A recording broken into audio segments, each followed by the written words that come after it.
One of the mothers of 3 Kansas City Chiefs fans found frozen in their friend's snowy Missouri backyard after a January NFL watch party said some charges are warranted in her son's death, though police have stated they do not suspect foul play. There's no information being released even though the police are still working from my understanding on the case, Jennifer Marquez, mother of 37-year-old David Harrington, told Fox News Digital. Of course, any family is going to be frustrated. We were warned that it would take a while, but it's so hard not having any information.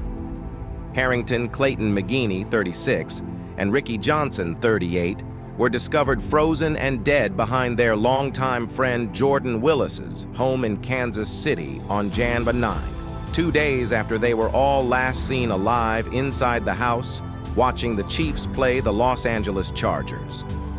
A representative from Frontier Forensics Midwest LLC told Fox News Digital that their autopsies and toxicology reports had been completed in late January. Preliminary results were shared orally with the men's family members by Kansas City Police Department detectives in early February.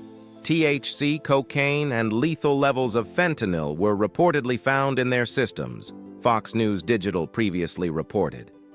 My wishes are that the person or persons responsible for providing the substance that caused the deaths of Ricky Clayton and my son David are brought to justice, Marquez said. Thursday. I believe Jordan still has a lot to answer for. I believe there should be some charges, the bereaved mother continued.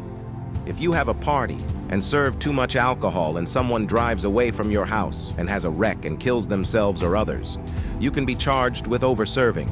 He had a party and 3 people died. He should have charges brought against him. Jordan is just going on with his life, while the rest of us are having to deal with the loss of family members, she said.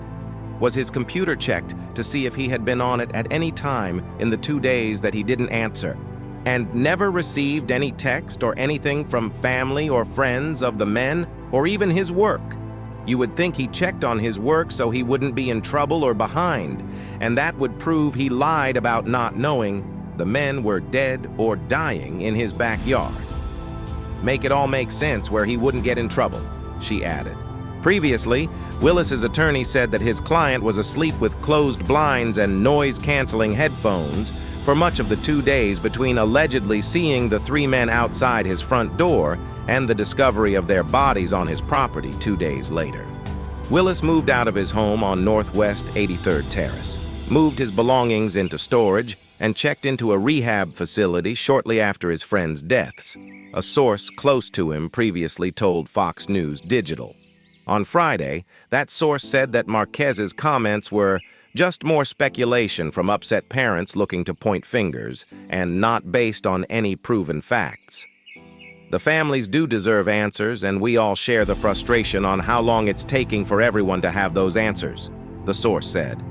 I understand that they have suffered a huge loss. However, there has been absolutely no evidence presented at this point showing that Jordan was in any way responsible for the deaths of his friends or that he knew they were deceased before police showed up. Even if he did log into his computer or even if he got up briefly, that doesn't automatically mean he knew they were outside, especially not on a day when it snowed heavily, they continued. The Sources said that the families continuing to speculate publicly without facts from the police department is unacceptable, and that they need to accept the possibility that their sons participated in behavior that cost them their lives. The source also said Willis has not returned to work as a data scientist at HIV research group IAVI. Earlier this week, Kansas City Police Department Sergeant Phil DiMartino told Fox News Digital there were no updates at this time on their death investigation. The department still does not suspect foul play in the men's deaths, and previously said that they are 100% not being investigated as homicides. Investigators continue to follow all leads, DiMartino said. Our agency remains in contact and continues to work with the Plata County Prosecutor's Office for review of any applicable charges.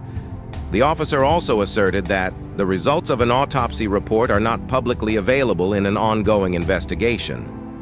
Ricky Johnson Sr., Johnson's father, told Fox News Digital that the Kansas City Police Department had turned his son's case over to their drug task force. "I think they need to arrest the guy, Willis, and get him to talk," the elder Johnson said on Thursday. "My attorney told me to give more time for police to finish the investigation. I'm not pleased, but I'll wait a little longer." Fox 4 also reported that the attorney of Alex Lee, a fifth man who spent time at Willis's house with the men in their final hours, had been contacted by the prosecutor's office in the case.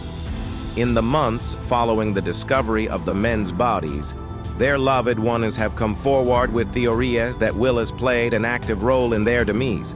Ricky Johnson Sr., Johnson's father, told Fox News Digital that the Kansas City Police Department had turned his son's case over to their drug task force. "I think they need to arrest the guy Willis and get him to talk," the elder Johnson said on Thursday. "My attorney told me to give more time for police to finish the investigation. I'm not pleased, but I'll wait a little longer." Fox 4 also reported that the attorney of Alex Lee, a fifth man who spent time at Willis's house with the men in their final hours, had been contacted by the prosecutor's office in the case. In the months following the discovery of the men's bodies, their loved ones have come forward with theories that Willis played an active role in their demise. All three families are considering wrongful death lawsuits, Fox News Digital previously reported. Previously, Harrington's father told Fox News Digital that he and his son's mother were convinced that Jordan Willis played a part in this somehow, and they just hadn't figured out how yet. Johnson's mother previously told Fox News Digital that she feared Willis had concocted something and gave it to all three men, while the 38-year-old's father said he believed Willis drugged them, dragged them outside, and waited 2 days to call police. The source close to Willis told Fox News Digital that he looks forward to having the opportunity to be able to clear his name.